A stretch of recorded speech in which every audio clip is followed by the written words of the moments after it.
Belajar itu berbeda-beda.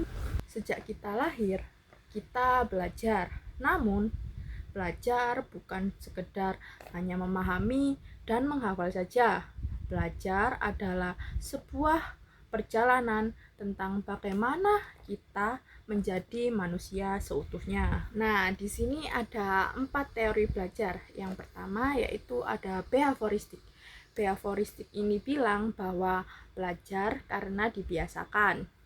Jadi kalau kita sering diberi latihan, diberi hadiah saat benar, ataupun ditegur saat salah, itu lama-lama akan membentuk perilaku kita. Jadi belajar di sini ibaratkan membentuk kebiasaan lewat pengulangan. Yang kedua ada teori kognitif. Berbeda dengan teori behavioristik yang berfokus pada perilaku. Teori kognitif menekankan pada proses yang mendalam tentang pikiran.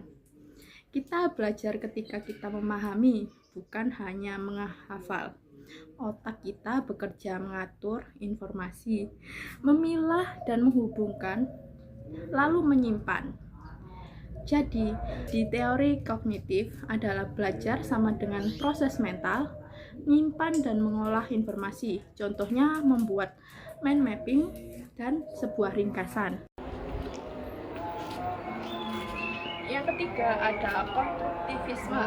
Teori ini bilang bahwa kita paling baik belajar ketika terlibat langsung. Kita membangun sebuah pengetahuan lewat pengalaman, tugas proyek, maupun memecahkan masalah secara langsung. Dan guru bukan sebagai pusat, tetapi sebagai fasilitator yang membantu jalannya proses pembelajaran. Contoh lainnya adalah anak yang belajar bersepeda. Nah, sekarang kita sudah masuk teori yang keempat, yaitu teori humanistik. Teori ini bilang bahwa belajar tidak hanya soal apa yang kita tahu, tetapi tentang siapa kita. Teori humanistik melihat belajar sebagai sebuah proses memanusiakan manusia. Belajar terjadi ketika kita merasa dihargai, aman, dan diterima. Ketika potensi diri kita tumbuh, dan kita menemukan makna dalam belajar.